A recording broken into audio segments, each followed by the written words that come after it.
Hi, good afternoon. My name is Sean Tatum Williams, and I'm your host of The Key to Risk Adjustment. And the key is to keep educating yourself. Welcome to CDI Week. I'm so excited to have all of you all with me this week. I'm going to take off my glasses for just a moment and say a great big thanks of appreciation to all of the CDI professionals that are out there. And I have a very special one here with me today, a very dear friend of mine, Lisa Purnell. So welcome, Lisa. Say hi, Lisa, everyone on Instagram.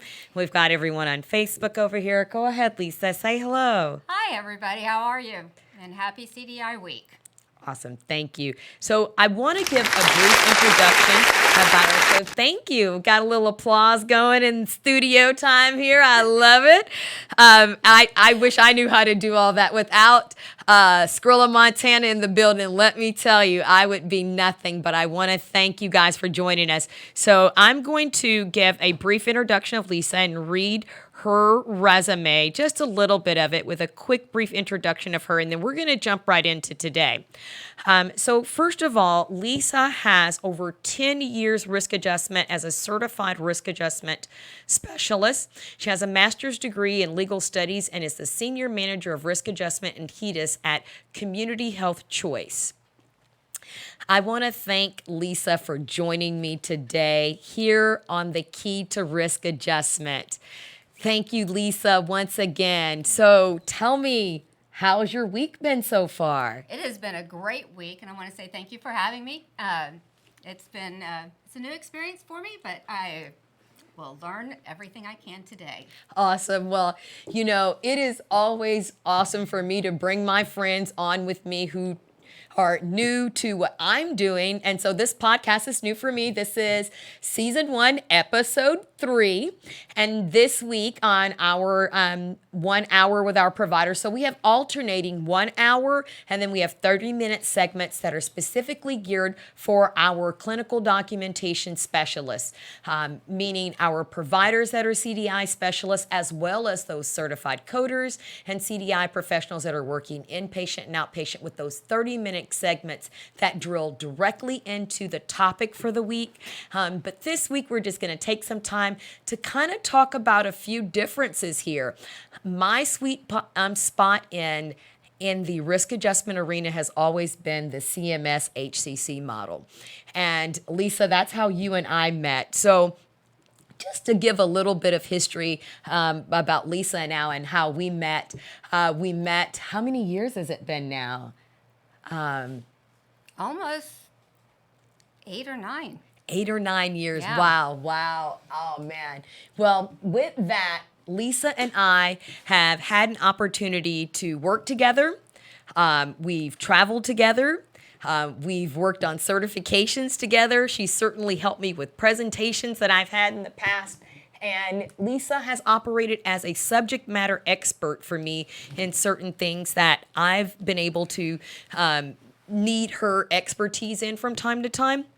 But more than anything, I wanted today to just have an opportunity, and forgive me, I'm adjusting my screen here. For those of you on Facebook, I'm using that laptop camera, and I was also pulling up some things that I wanted to review and some of my questions. So what is CDI Week? That's the question that's being asked. What is CDI Week?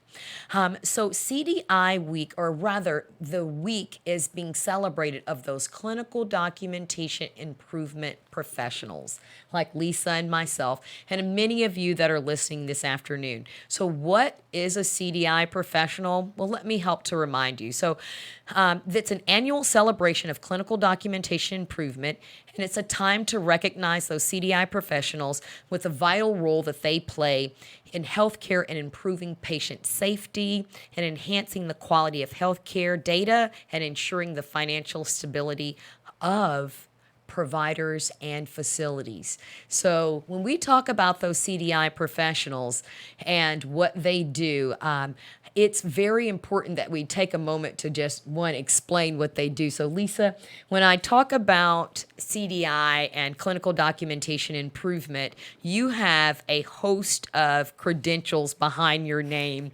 So let's just start with that.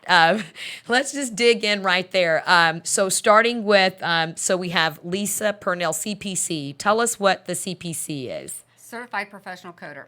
So, certified professional coder. I'm going to turn this camera this way, so see if we can get a better view here. All right. And so, in that, what does that credential carry? What all does it have in it? That is the basic coding credential that AAPC offers, and it covers both or all three HCPCs, CPT, and diagnostic coding. It is also used people that are billing to learn those instructions and guidelines, but it's your basic. That's where you need to start if you want to become a CDI specialist.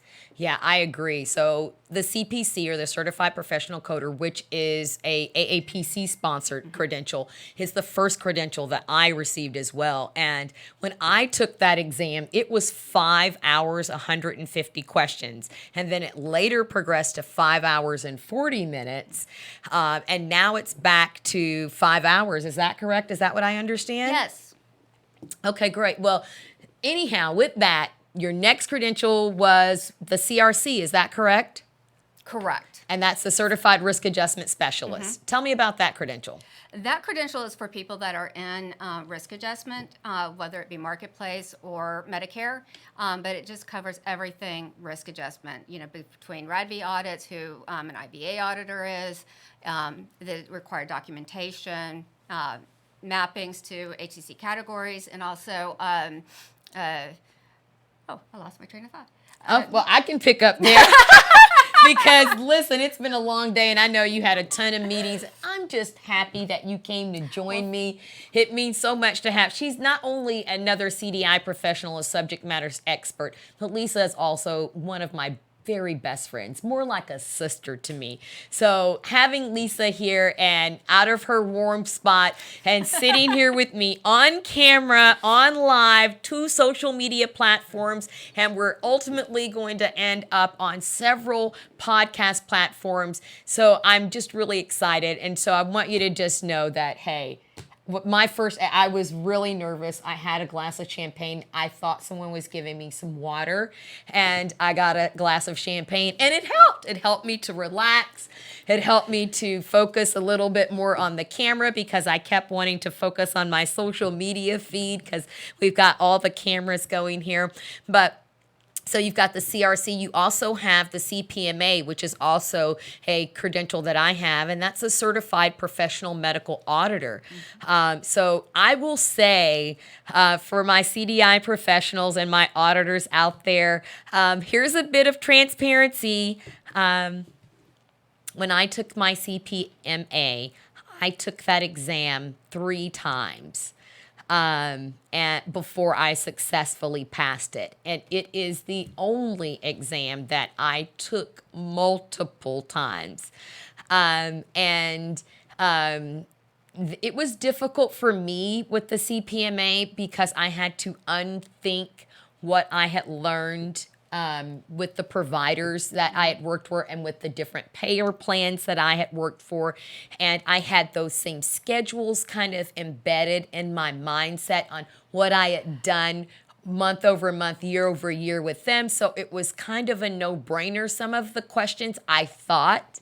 But again, this is an exam based on the regulations as it relates to CMS and not payer specific. So that was one of my hardest credentials. What about you? I would say the CPCO was my hardest, because of all the regulations that you have to learn and know, and it's a lot of material to cover. So that one was the one that gave me the most headaches. And the CPCO is the Certified Professional Compliance Officer. That's right. I have that credential as well. The CPCO, I will remember, and oh my gosh, I hope AAPC doesn't kill me, but there was a very unique question on there. And I won't tell you exactly what the question is, but they were asking for a phone number. And it was a very important phone number. And I did not know it. But thank God there was opportunity for me to be able to miss a few on that exam and still successfully pass it. But I certainly went back and refreshed my memory, and I have that number memorized today. Yes. Do you remember that? Yes, I do. I could not wait to share with Lisa in that. I was like, oh my gosh, they asked for a phone number. I've never had that. But it was a unique exam in itself because that exam, you do not use coding books at all. No, none. Yeah, it's all guidelines, and you can use different references from CMS Direct. Federal Registry, where they codify codes and directions and whatever about risk adjustment and coding. Wow. Listen, I just know that that was probably one of the most interesting questions on a exam I ever had. I was like, a phone number? Okay. All right. And then you have, what's your next credential? CPCO, CPMA, CDEO. CDE. No, I don't have that one. I have the CCDSO, which is an ACTIS certification. It's for Certified Clinical Documentation Improvement Outpatient. Yes. So, wow. So I studied for that exam, and also I worked with several other coders who studied for that exam. And it's a little bit different than any of the AAP exams that I've ever taken. You want to talk about that exam?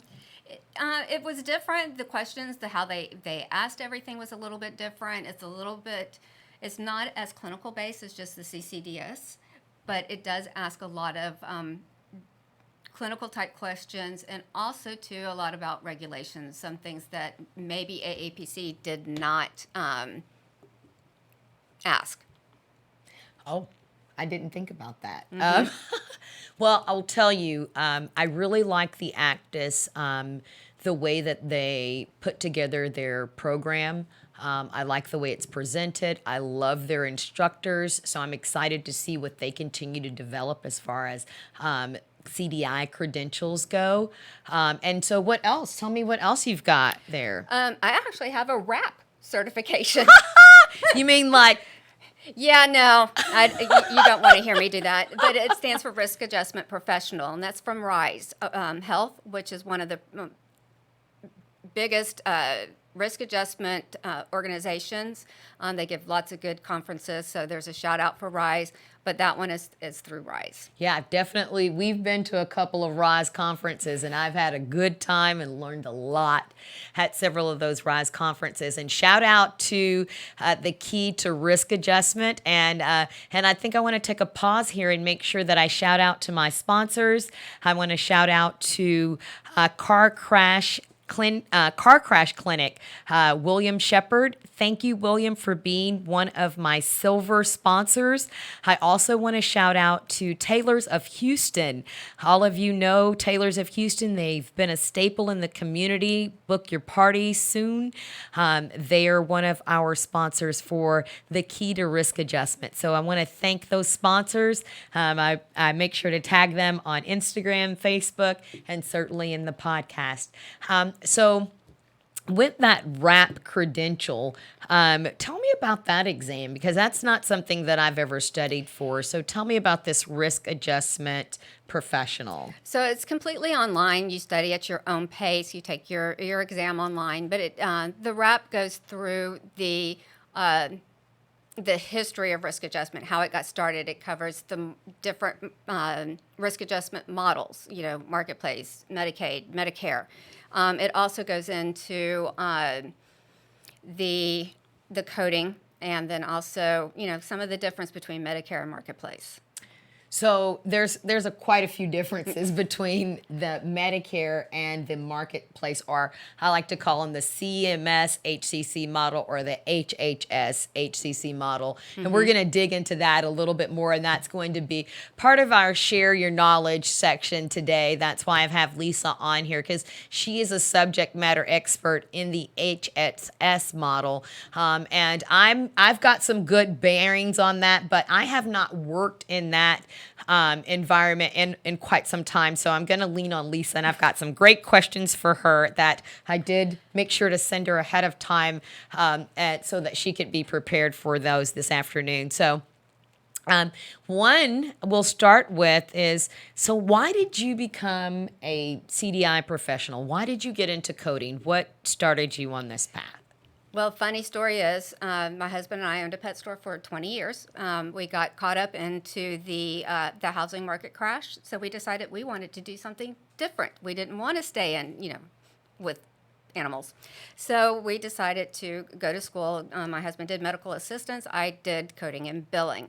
I worked for a DME company while I was still in Florida. We moved back to Houston, and I got a job working front desk and billing. It was a 3-person office, so you kind of do a little bit of everything. Yes, you do. And then from there, when that company decided they were going to move their headquarters out of to Dallas, I wasn't going to move. I already uprooted my kids and moved them halfway across the country. So they had a recruiter help us, and so happened it would be with a Medicare plan. And so that's how I met Sean. And I got into risk adjustment, and through her enthusiasm, and then also just I like telling the story of a patient, and the full story, not just the cat ran up the tree type of story. You want to say the calico cat, ran up the beautiful green oak tree. And so getting that specificity is always important. And, also to being an educator, teaching the providers. And then it's so rewarding when that little light bulb finally goes off and they understand what you're talking about and what is needed. Listen, so that is why I created this show. So here it is. This is the key to risk adjustment. It is keep educating yourself. So listen, in this arena, what I've learned is that every year I'm going to need new CMEs, CEUs rather, in our world, right? For our providers, they need CMEs. But with those CEUs, I'm learning something with every CEU. I'm reaffirming what my credentials are. And the more credentials you have, the more CEUs. And so I've found that once I got into this industry, for me, it's been right at 30 years. It's kind of crazy because Taylor's 32, and I came right out of school and started billing. I didn't know the importance of a biller and that revenue and that sustainability of the practice until it hit the practice that I started to work for, right? Like you said, that small practice. Right. So I appreciate that story.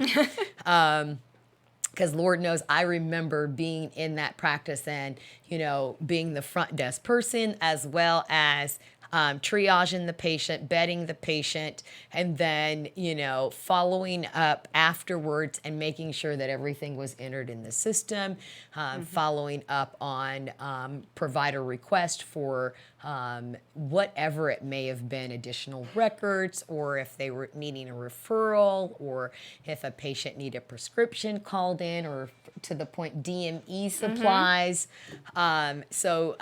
Wow. I remember the time. So tell me, I think you have 2 more credentials left. What am I missing? So, okay, CPC, CRC, CPMA, CPCO, approved instructor, RAP, CCDSO, and I think that's it. Okay. All right. For now. Okay. You never know. Hey, listen, I was in a conference once and in a group, and I wrote my name, which is very long, Sean Tatum Williams, and then I added all of my credentials behind it. And I remember a young lady making fun, and she said, "You've got that alphabet soup behind your name."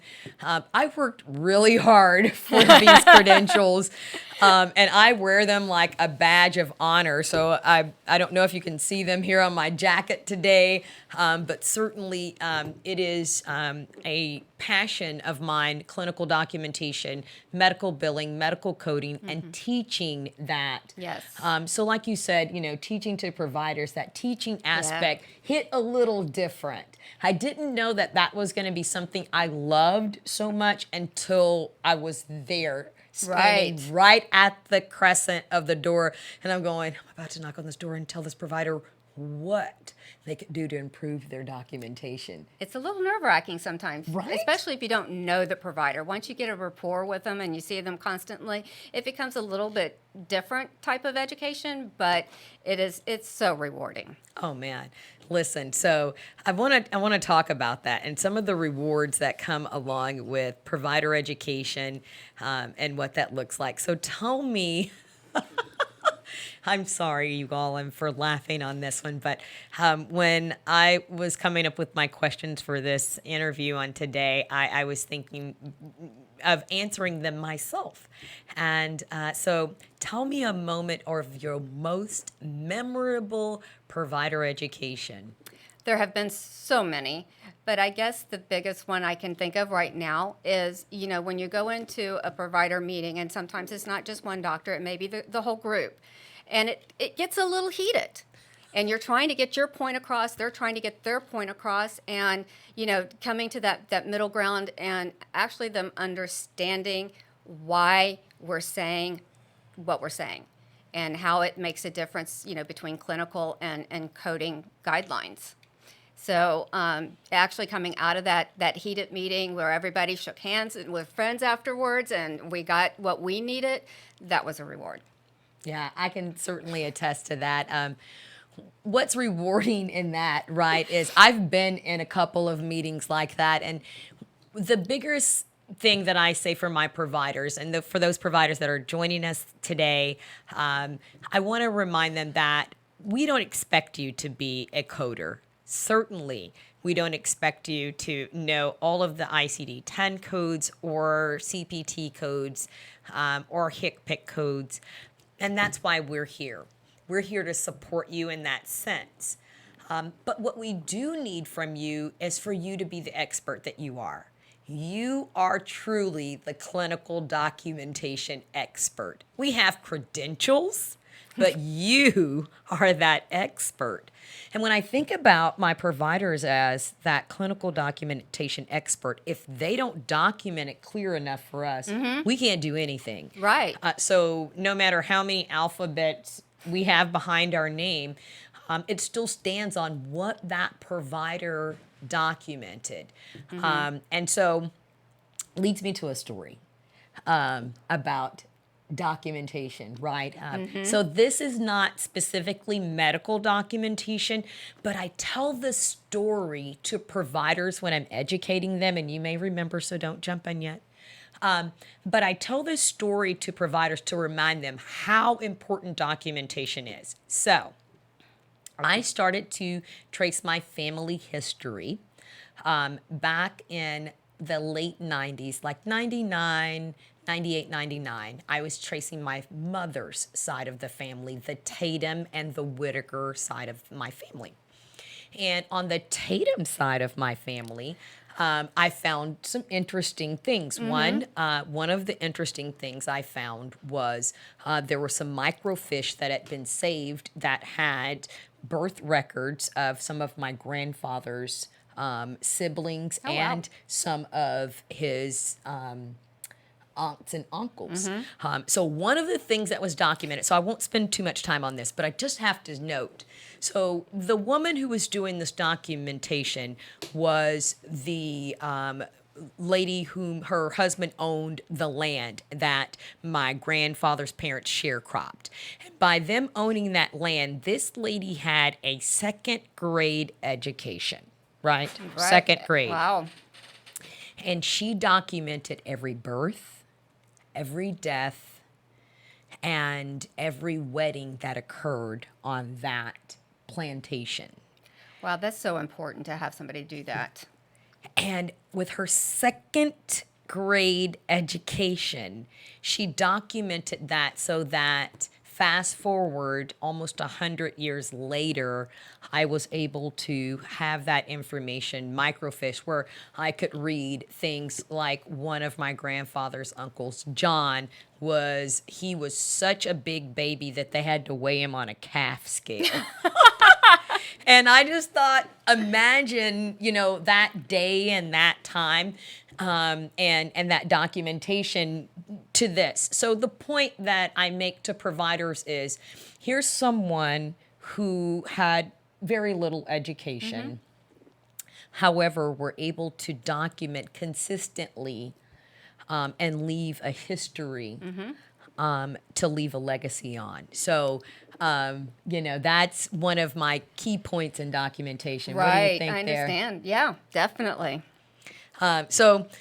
When talking about that, I could go on. I'm a good storyteller, and I definitely have some stories about my provider education and opportunities for that. But I want to jump into a couple of other questions for Lisa here this afternoon. So, Lisa, we have some new listeners, and we have some people who are new to the CDI profession that are listening to us this afternoon. And I'd like for you to just take an opportunity and tell them all the good things and maybe even reveal and be some transparent about some of those things. But tell them what a career as a CDI professional, how has it been rewarding for you? The reward for me, like I said earlier, is, when that physician, that light bulb goes off, that's rewarding. Also, making sure that the patients that you're reviewing and you're making sure that the clinical documentation is correct, you're portraying their true picture, their true risk acuity. So that way there's enough money, in the bank, so to speak, for them to be able to be treated the way that they need to be treated. Because if we don't code and document correctly, there's not going to be enough there. Yeah, those risk expenditures, and then it happens year over year. And in this career, one of the things that you say about that I find rewarding in that sense is, one is when I go out and I talk to providers about clinical documentation, it is not a one and done deal. We're building a relationship. And going forward, we're going to share, those opportunities of optimization in our clinical documentation, which, as Lisa really pointed out, right, that is how the health plans are able to have a itemization, or if you will, a actuary guess at what the cost expenditures are going to be to manage the care for that individual Medicare enrollee, right? Yes. And in these value-based plans, providers are really wanting to just focus on patient care. And you've got all these regulations, all these quality metrics, all of these additional codes that need to be added to the claim. And for those billers that are out there that aren't doing value-based billing, shame on you. No, I'm kidding. It is kind of the way of the future. So, at least understand what value-based is. Absolutely. I definitely will eat those words, because I will take every provider that needs a value-based billing company, reach out to MedCenter Coding Institute. We'll help you with that right away. They're the best. Thank you for that. But yes, MedCenter Revenue Management Solutions, we understand what providers who are in value-based plans and what that looks like and what the requirements are for them to be successful in a contract like that.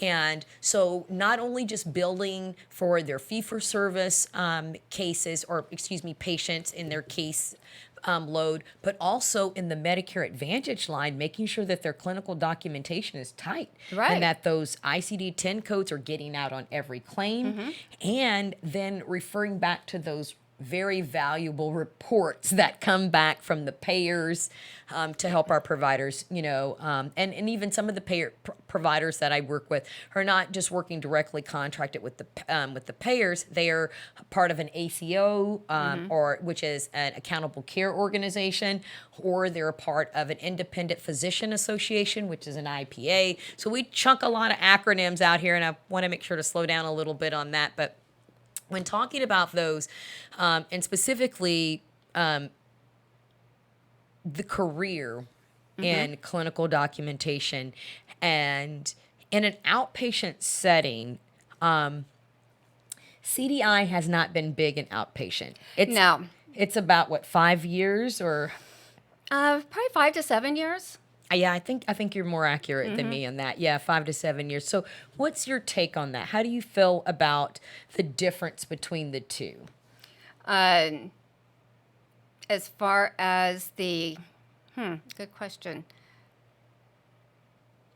So I'll take it. So when I think about, and maybe that wasn't the best way to phrase it. So the question that I really want to dig into is when thinking about the outpatient CDI, because you mentioned earlier there that ACTIS has the CCDS. I'm sorry, CCDS, right? Which is the inpatient clinical certified clinical coding specialist, Right. right? And that is more of an inpatient, so you're dealing with RUVs and those type things. Correct. RVUs, excuse me, man, I bloopered that one. But dealing with RVUs and MCCs and CCs, so it's a little Right. different in that model. And so for me, when I learned that model, I was a little blown away. It was exciting, but a little blown away because I haven't worked in the hospital side. No, and when I started like you learning about it, it made me think that outpatient is the route for me. And so, when you're looking at a career in it, you have to feel in your heart what is right. So some people love inpatient, some people love outpatient. It's just what you desire. But to answer your question with inpatient CDI, it actually started because in hospitals, you're all on the same EMR. You want to make sure everything is there, it's documented correctly, and nothing is missed, because missed opportunities is one of your biggest killers.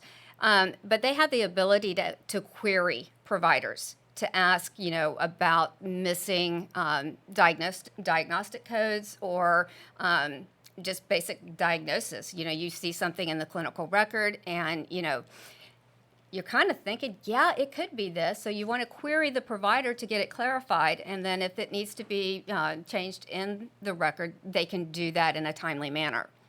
In outpatient, a lot of the time, you don't have EMR access. You can't quickly send a query to a provider to see what this could possibly be, or can it be coded. So you're kind of just working on, in the past, where it's either black or white.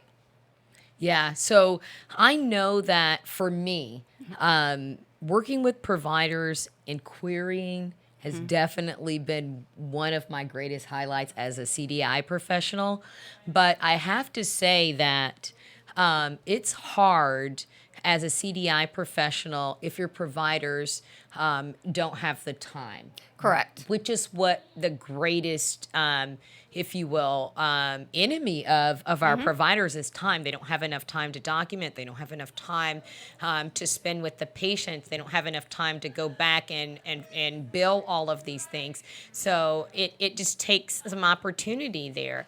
And we really just want to make sure that, one, we're with our providers, we're able to help them stay focused, help them take that time, optimize the time that they do have with the patients, and let us handle that heavy lifting of that coding and that coding and that coding specificity for them. It's really important for them, and we want them to know, we just want you to focus on patient care and documenting everything that you did. We got it from there. That's what having a certified medical coder will do in your practice. That's what having a CDI professional will do for your practice. Now, we realize that most of the providers that we've worked with in the past are small providers, Right. or small practices, and that may not be in their financial if you will, rainbow of things that they need, right? More than that, they need to be able to do telehealth than have a coder in their office so that they can continue to give patient care. But what we want to remind providers is that CDI professionals like us, like Lisa is working with a payer right now, Community Health Choice, which is a large payer here in the Houston, Texas area. And do you guys have a footprint outside of Houston? We're in 20 counties in the Gulf Coast. Oh, wow. So I know we go up to Jefferson County, and there's a county south that we go to, but it's right around, it's still Houston. Okay. Wow, so Houston surrounding areas, I didn't realize it was that large. And so when thinking about that, I've worked with payer plans, and now being an independent and working with providers, I want providers mostly to know that there are independent coders and CDI professionals that are affordable to you. One, it may be more than one provider in the practice, so you can split the cost across.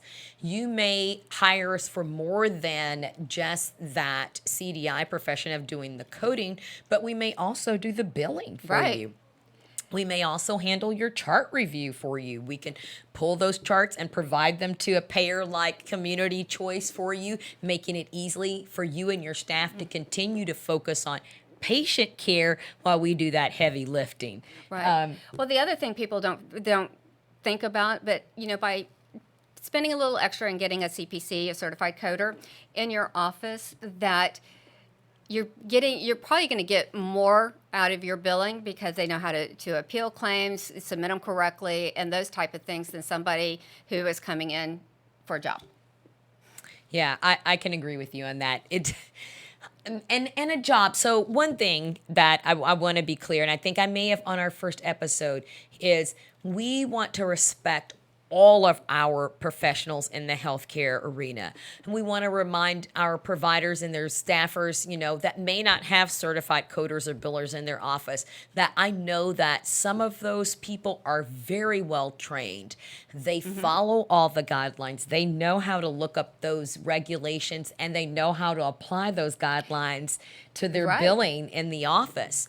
And so in that, it's very helpful for providers. I'm getting a call right in the middle of our presentation here. I apologize for that. I thought I had us on airplane mode, so forgive me. Sorry. But again, thinking about that, I want to remind providers that seek that. If not with MedCenter or revenue management solutions, look to if you're a part of an ACO. Allow those coding educators to come into your office. They're there to help. They're not there to invade or scrutinize your medical records like some providers feel. And I have worked with some coders in the past who could use a tad bit more of tact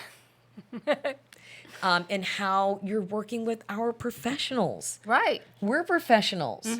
And when I got my first coding credential, do you remember the ethics that was behind Yes. the CP? I was very surprised, and I was very excited to see that. Right.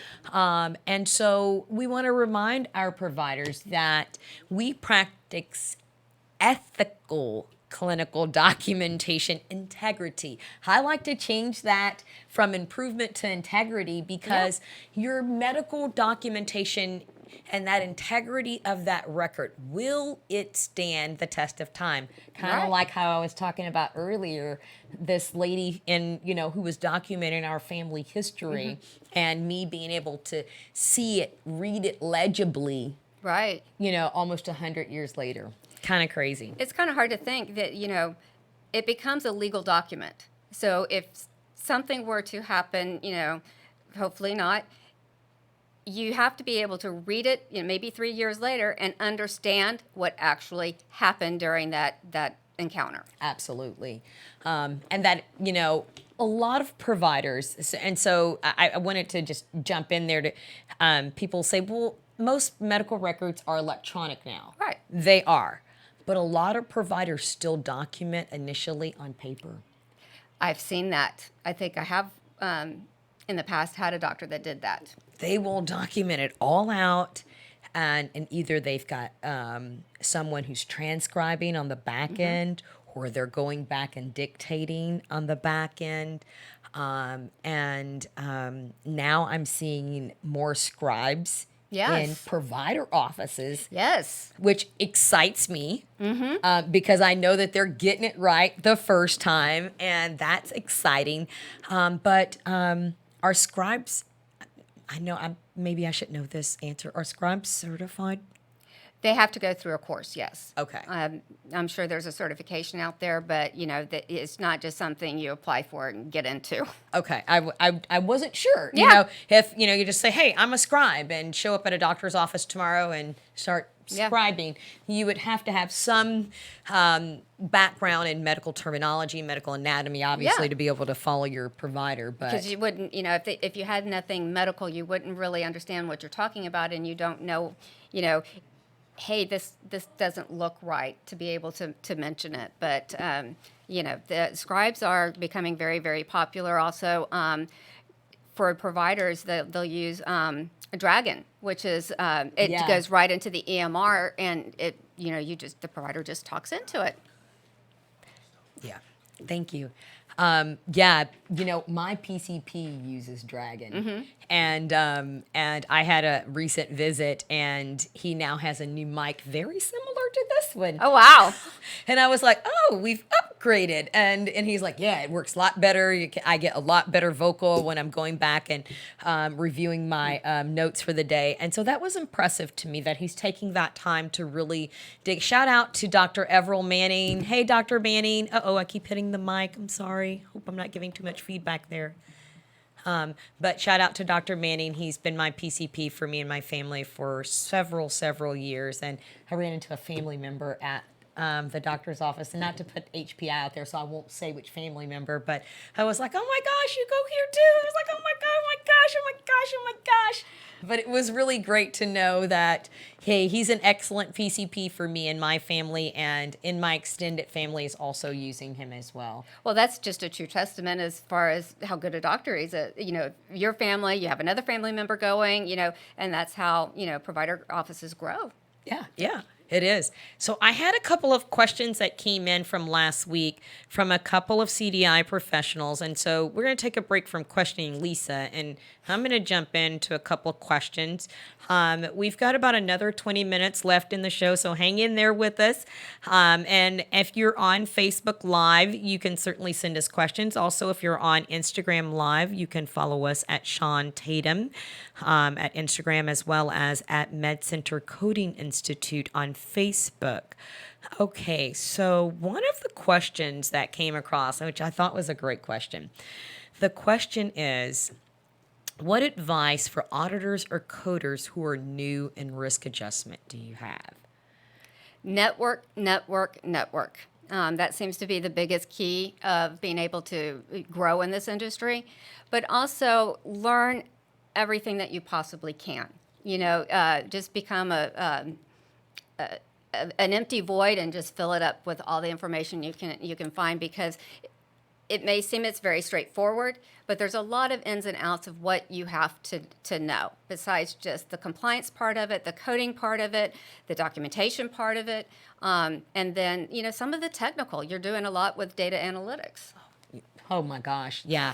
So that was one of the things that I would say, for me, it wasn't such a, as a CDI professional, the analytics, but I will say when training other coders and introducing others into the CDI platform, understanding, one, that you're going to need to dig deeper than just the chart. Correct. You need to also understand what's driving those analytics. You need to understand all the contract requirements in order for these things to be clear, and for the claims to be accepted, and for CMS to accept it and add it to the overall risk adjustment factor of the patient. Right. So you really want to do those things. And I love what you said about network. I will say, as a coder, we tend to be a little more homebodies, especially now that COVID has hit. We tend to, we all work remotely. And so if you look under the desk, we've got on a pair of slippers and some shorts and a very nice dress top, and done our hair or makeup, or for our guys, a shirt and tie. But that reminds me, there was a funny picture on LinkedIn one time, and it was everybody in the office. They were dressed from the waist up, but they all had shorts or scrub bottoms or something weird. Some had some of the ladies had house shoes on. So yeah, it's very true. But in that sense, we invite you to get out, go to your local AAPC meeting, attend in person if it's an opportunity. There, I will tell you, this is a fun fact. I got my first risk adjustment job from an AAPC meeting. Wow. I was presenting. And I was presenting on ambulance billing and coding. That was a while ago. That's I am aging myself, and let alone my gray patch doesn't do that for me. But yeah, I was presenting on ambulance billing and coding, and there was a headhunter in the audience, and they approached me afterwards and said, "Hey, are you looking? I know someone who could use your expertise." And I thought, whoa, I wasn't expecting that. I was more nervous about presenting for my peers because they know. Sometimes with providers, you can go, "Oh yeah, this is the right code," confidently. And then another coder may review the same documentation and say, "No, I would use this code." And they would have a very definitive reason and why that code is valid as well. And both codes could probably be used based on whether there's a guideline or an excludes one or excludes two note that doesn't allow you to code those together. But other than that, both coders could be right. So when thinking about networking, it's an opportunity to learn from others. I really rely on those networking opportunities when I get into situations because coding is not black and white as we like to think it is. That's why there's additional references and resources out there like the coding clinics, right? Right. Coding clinics, I have a provider and I'm going to have him on our show. I look to him like a father. He's a mentor. He's my coding partner. We worked together a number of years teaching CDI to his peers and providers whom which I love and admire. But his name is Dr. William Torkelson. He practices in the Rio Grande Valley. And Dr. Torkelson used to say that, and I hope that I'm not stealing his glory in this, but I definitely want to give him a shine. But he used to say that the coding clinics are like the Supreme Court for coding, right? And I agree. Maybe not with this Supreme Court, but yeah. That's a good high five on that. Okay. Now, but if you haven't ever heard of coding clinics, as a CDI professional, you want to look up what a clinical coding clinic is. So in short, I'll jump in and you make sure I don't leave anything out. Keep me honest on coding clinics. In a outpatient setting, what I have used with my billing company, so for some of my providers and clients, and I've only used it, if I can just be honest, in all of the 28 years of this. I've only started using coding clinics within the last 12 years. They have a history far back further than that, but I've only used it 5 times. And Really? believe it or not, it was with the same payer. It was with the same payer. They had such conflicting guidelines within their billing guidelines versus what coding official guidelines are. And so we were constantly getting these denials that were appropriately documented, appropriately coded to the highest specificity with the appropriate modifiers that were submitted multiple times. And my provider's looking at me going, "I thought you said you were a certified coder." And I was like, "Listen, I don't know what's going on with this payer, And so I told him about the coding clinics and how, I'm going to have to pay for this and it's going to cost a little extra money. And they're just like, "If you can get me my money, then I'm down." And so we split the cost for me to get the access, because there is a fee to have access to those coding clinics for your use. But the benefit with that was I had these claims, thousands and thousands, tens and thousands of dollars that had been denied. My provider had worked very hard provided these services to the patient. The patient's treatment was adequate. It was medically required, and it was documented appropriately, billed appropriately. There was no reason for them not to cover it.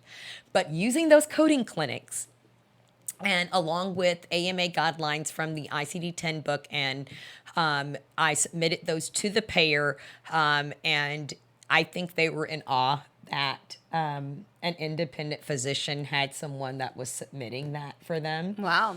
and I got a call. And you don't get calls oftentimes, and that was a long time ago now. But Well, a good example for risk adjustment, because it is strictly diagnostic coding, is you need coding clinic when they update things. The best example I can think of is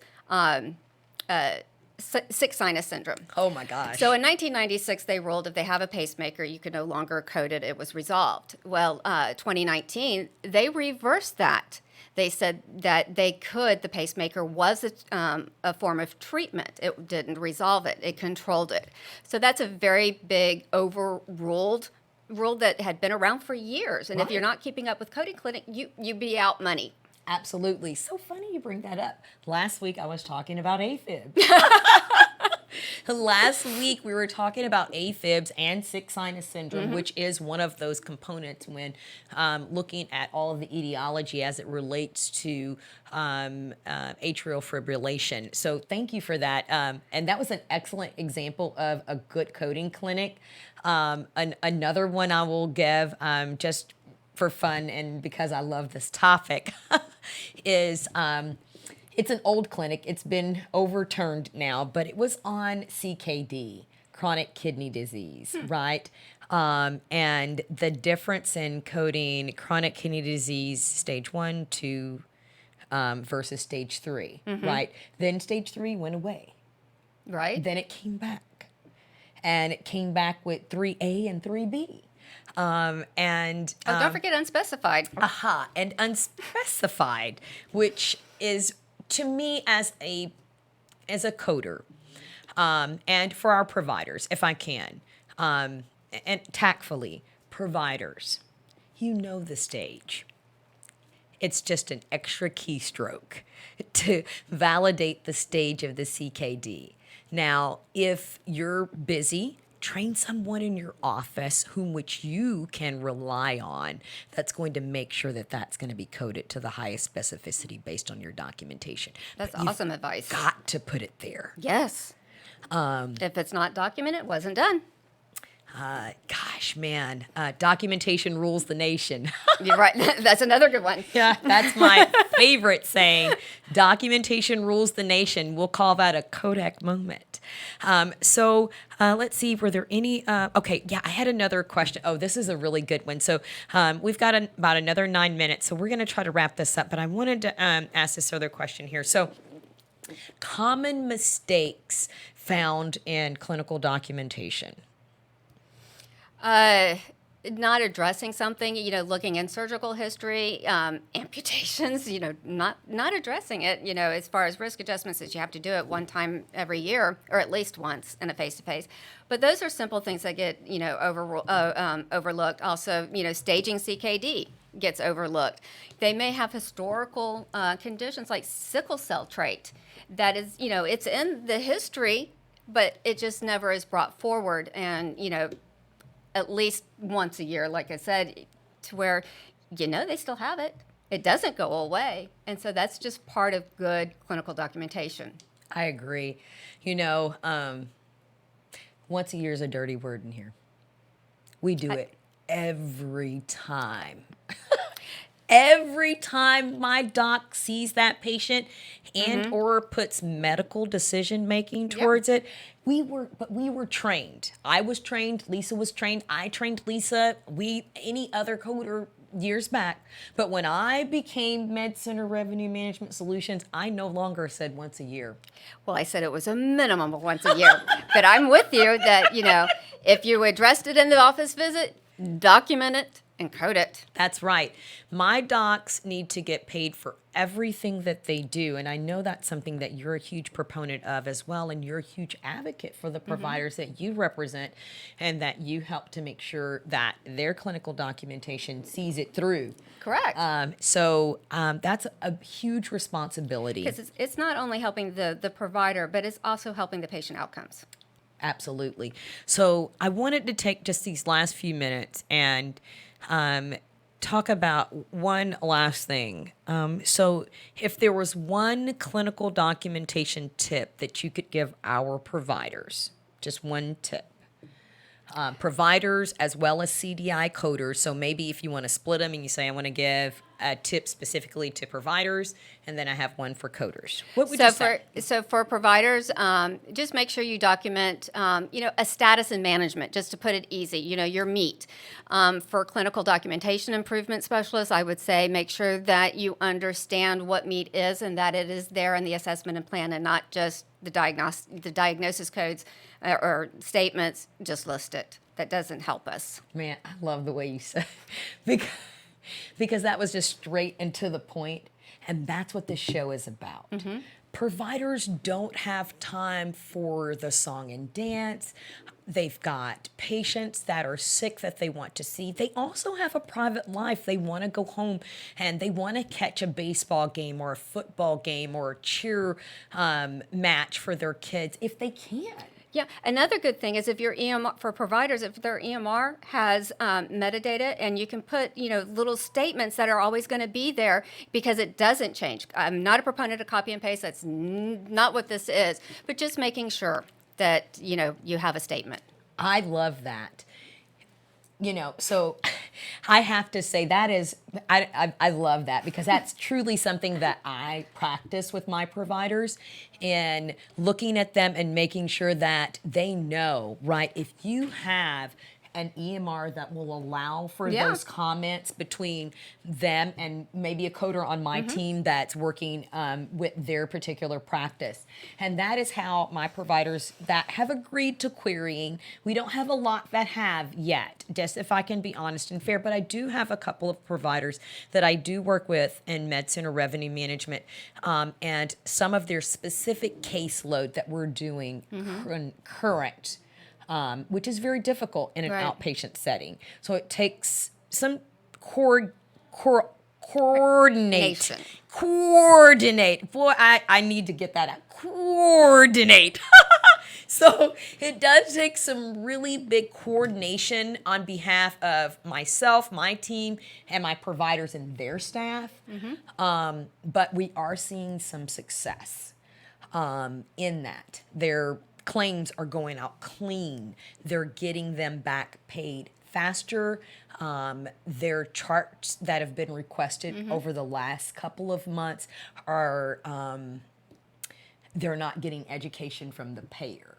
And on the risk adjustment side, you want to be able to pass that RADV audit. Absolutely. Because you don't want to lose any codes because, that's, can be detrimental to both the practice and the patient. But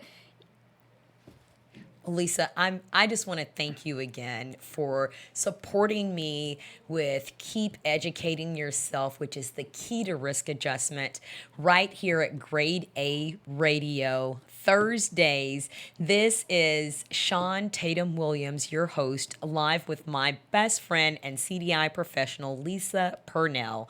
And we just want to say to all the CDI professionals that joined us today, as well as our providers who logged in, thank you for joining us. We look forward to serving you every week.